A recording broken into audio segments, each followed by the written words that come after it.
You guys know what time it is. It's Poet Warrior time, baby. With the Bibby, I'm here. Bibby, Poet Warriors. You guys get the idea.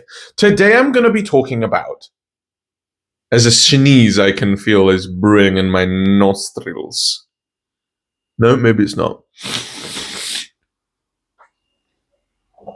Today I'm going to be talking about my number one favorite movie of all time.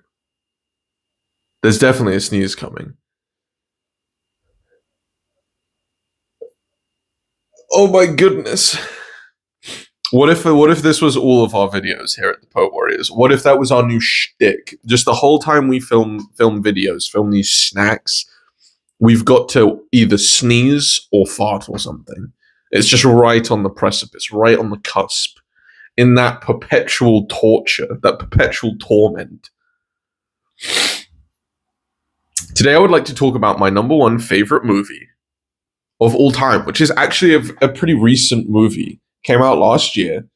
I know this movie's not for everyone, and I'm going to explain this to why I love it and to why I know it's not for everyone. And so this I don't regard as the best movie that's ever been made, right? But this is my number one favorite. I think it's up there. I think it's up there. This is my favorite movie. Personal preference. Don't come at me. Boom. Right here. The Wonderful Story of Henry Sugar. Obviously, it's a Wes Anderson film, adapted from the original story by Roald Dahl, which I know us Brits out there, we hold Roald Dahl very, very near and dear, and a lot of us grew up with these stories. This film did win an Oscar, did win awards, and rightfully so. The same troupe, like Wes Anderson and the acting troupe, they did four stories, four of Roald Dahl's stories. The others aren't as good. The others are still like pretty entertaining. They're still pretty good, especially the Swan. Like when the acting prowess in the Swan, insane. We can talk about those in the different ones, but so they did The Wonderful Story of Henry Sugar, which is my favorite, which we're going to talk about. They did The Swan, they did The Rat Catcher, and they did Poison. These all came out last year in 2023. In 2024, they released them as like one big movie. They're all short films, 20, 30 minutes. Some are longer, some are shorter. But this year, they actually released them in one movie, which is The Wonderful Story of Henry Sugar, and three others. So you can watch them all compiled into one, hour and a half, hour and 45-minute movie, which I suggest you go and do because they're all hugely inspiring. Which is point number one. Why is this movie amazing? Inspirational. I don't know what this is. These movies, all of them are brilliant, but we're going to focus on Henry Sugar. The movie is incredibly inspirational, right? One of the reasons why this is my favorite movie is we mention here on Poet Warriors all the time how stale cinema has gotten. Cinema has turned in the last 10 years to straight entertainment and not art, right? You can argue that, all forms of cinema are art, and they are. They are.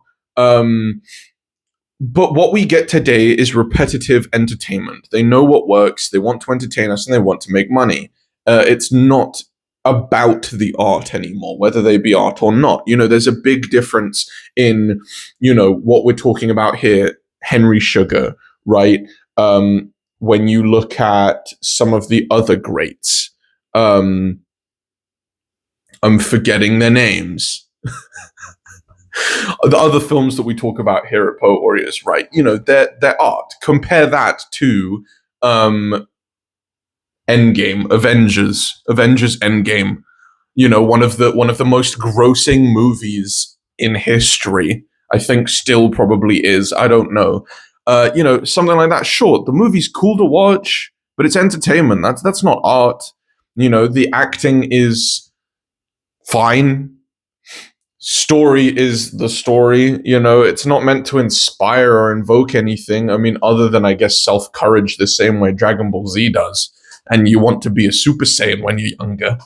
Um, anyway, I digress. This film is art. And it's even more refreshing than that. It's basically a stage performance in your TV, which is why I love it so much, right? And I know not everyone likes this film, even like other artists. I know that Baze didn't think too much of this film, which I was surprised by. But I love this film. It's inspiring. It's fresh. It's just new. It's something different to sink your teeth into. I'm getting ahead of myself. This movie is, as I said, as a Wes Anderson recreation of the Roald Dahl story, a wonderful story of Henry Sugar, right? Which is about a man, a rich man, Henry Sugar, who is like a hidden name, supposedly a true story. It's not. It's not a true story. Who finds a book in his library. Basically shedding out all of these mystical secrets of the brain from this this guru who learned from another guru how to unlock like the secrets of the brain, right? And this guru could do all kinds of stuff. He could levitate, he could read people's minds, yada yada yada. This guy learned it, wrote it down, went to a doctor, and like he could basically see without his eyes, was his shtick. Like he learned one thing from the guru before him, and it was to see without his eyes. So he went around the world asking doctors to completely like wrap his eyes up so he couldn't see anything, like full on cast around the head.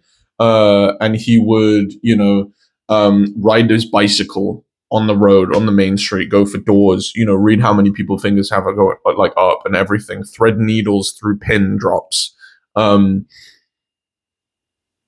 without being able to see, because he could see through his third eye, I guess you would call it. Henry Sugar finds this book that the doctor wrote down about how he did this. Henry Sugar followed suit, taught himself this, and began counting cards. Because he could see through the cards, like he knew which card was, so he went out gambling, made a bunch of money, set up a bunch of charities, and then he himself dies.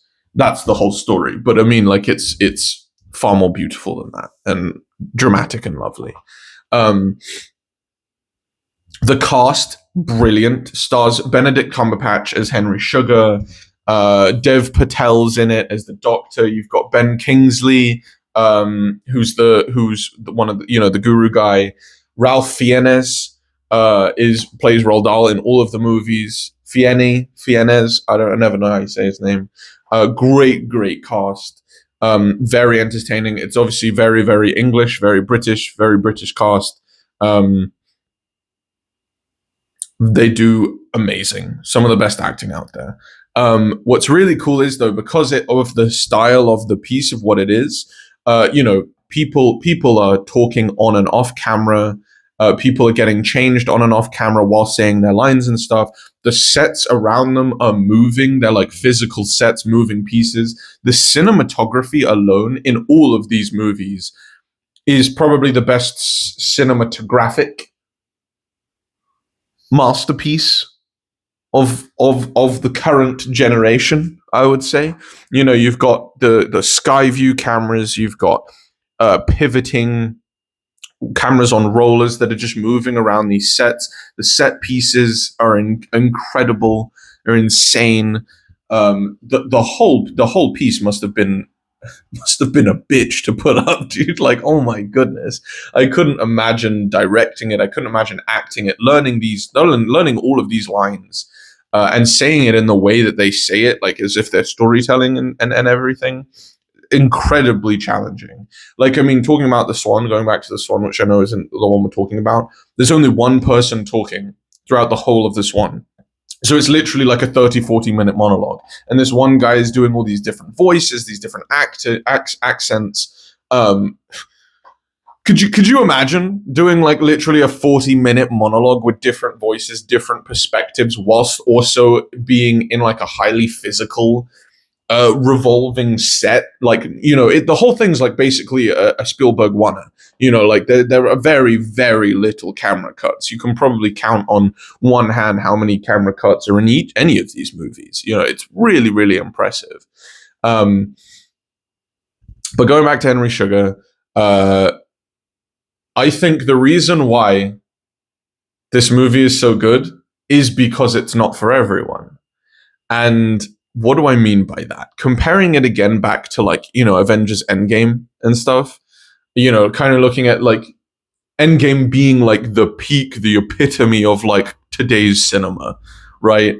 And that being kind of just like mass entertainment for everyone.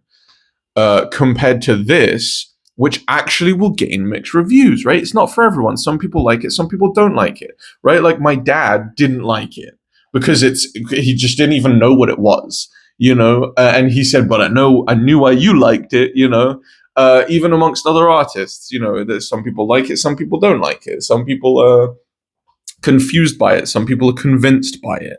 But at the end of the day, that's what makes it so good, because art is supposed to provoke these kinds of debates, these kinds of topics, these kinds of controversy. In